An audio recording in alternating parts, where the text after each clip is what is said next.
ശാന്തകുമാറിലേക്ക് കൂടി പോവുകയാണ് ഞാൻ.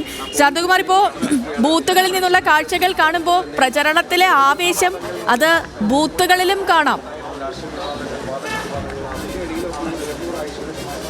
തീർച്ചയായും സേതു അങ്ങനെ തന്നെയാണ്.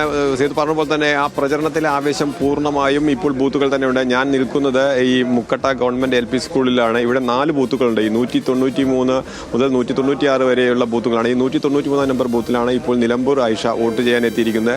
അവർ രാവിലെ ആദ്യം തന്നെ വോട്ട് ചെയ്യണമെന്ന് അവർക്ക് നിർബന്ധമുണ്ടായിരുന്നു. അതുകൊണ്ട് തന്നെയാണ് അവർ നേരത്തെ എത്തി ആദ്യത്തെ വോട്ട് ചെയ്യാൻ വേണ്ടി അവർ എന്തായാലും 193 നമ്പർ പോളിംഗ് ബൂത്തിൽ എത്തിക്കഴിഞ്ഞു.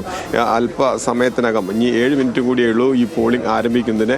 അതിനുള്ള എല്ലാ ഒരുക്കങ്ങളുമാണ് പോളിംഗ് ഉദ്യോഗസ്ഥർ നടത്തിയിരിക്കുന്നത്. എന്തായാലും നിലമ്പൂരിൽ ഞാൻ നിൽക്കുന്ന ഈ GLP school, Mukkatta GLP school 4 ബൂത്തുകളിലും നീണ്ട നിര തന്നെയുണ്ട് വോട്ടർമാരുടെ. അത് രാവിലെ ഒരു 6:15 തന്നെ വോട്ടർമാർ ഇവിടെ വന്ന് കാത്തു നിൽക്കുന്നത് കാണാമായിരുന്നു. അതിപ്പോൾ ഇങ്ങനെ കൂടി വരുന്നു. എന്തായാലും 4 ബൂത്തുകളിലും വലിയ നിര പോളിംഗ് ബൂത്തുകളിലുണ്ട്. വോട്ടർമാർ വോട്ട് ചെയ്യാൻ തന്നെയാണ് അങ്ങനെ മടിച്ചു നിൽക്കുന്ന ഒരു സാഹചര്യം നിലമ്പൂർ മണ്ഡലത്തിലെ ഈ തെരഞ്ഞെടുപ്പിൽ ഇല്ല എന്ന് തന്നെ നമുക്ക് രാവിലത്തെ ഈ തിരക്ക് കാണുമ്പോൾ മനസ്സിലാക്കാൻ കഴിയും. കാരണം അവർ എല്ലാവരും ഈ തെരഞ്ഞെടുപ്പിൻ്റെ പ്രചരണം, അതിൻ്റെ ആവേശം എല്ലാം വോട്ടർമാരിലേക്കും എത്തിയിട്ടുണ്ട് എന്ന് തന്നെയാണ് രാവിലത്തെ ഈ കാഴ്ചകളിൽ നിന്ന് മനസ്സിലാക്കേണ്ടത്. എല്ലാ ബൂത്തുകളിലും ഞാൻ നിൽക്കുന്ന ഈ മുക്കട്ട GLP സ്കൂളിലെ 4 ബൂത്തുകളിലും സ്ത്രീകളും പുരുഷന്മാരും ഉൾപ്പെടെ നീണ്ട നിര തന്നെ ആരംഭിച്ചിട്ടുണ്ട്. വോട്ട് ചെയ്യാൻ ഇനിയും 7 മിനിറ്റ്, പോളിംഗ് ആരംഭിക്കാൻ ഇനിയും 7 മിനിറ്റ് ബാക്കിയുണ്ട്. അതിനു മുമ്പ് തന്നെ വലിയ ക്യൂ ഈ പോളിംഗ് ബൂത്തുകളിൽ കാണാം. ഇപ്പോൾ നിലമ്പൂർ ആയിഷ വോട്ട് ചെയ്യുന്നതിന് വേണ്ടി ഇവിടെ എത്തി. അവർ 7 മണിക്ക് തന്നെ അവർ വോട്ട് ചെയ്യും. അതിനുള്ള തയ്യാറെടുപ്പുകളും എല്ലാ ഒരുക്കങ്ങളും ഇവിടെ പൂർത്തിയായിട്ടുണ്ട്. എല്ലാ പോളിംഗ് ബൂത്തുകളിലും രാവിലെ 5:30 മണിക്ക് തന്നെ മോക്ക് പോളിംഗ് ആരംഭിച്ചിരുന്നു.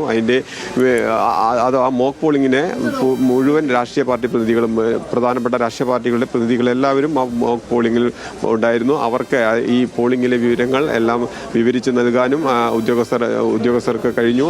അവയ്ക്ക് മറ്റ് സാങ്കേതിക പ്രശ്നങ്ങളോ സാങ്കേതിക തടസ്സങ്ങളോ ഒന്നും ഉണ്ടായിട്ടില്ല. ഈ 4 ബൂത്തുകളിലും മറ്റ് പ്രശ്നങ്ങളൊന്നും ഉണ്ടായിട്ടില്ല. അവർ പോളിംഗ് കൃത്യം 7 മണിക്ക് തന്നെ ആരംഭിക്കാനുള്ള എല്ലാ തയ്യാറെടുപ്പുകളിലുമാണ്. സേതു. ഓക്കെ ശാന്തകുമാർ.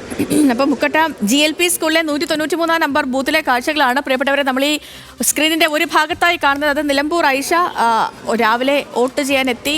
അവർ കാത്തിരിക്കുകയാണ് അവിടെ.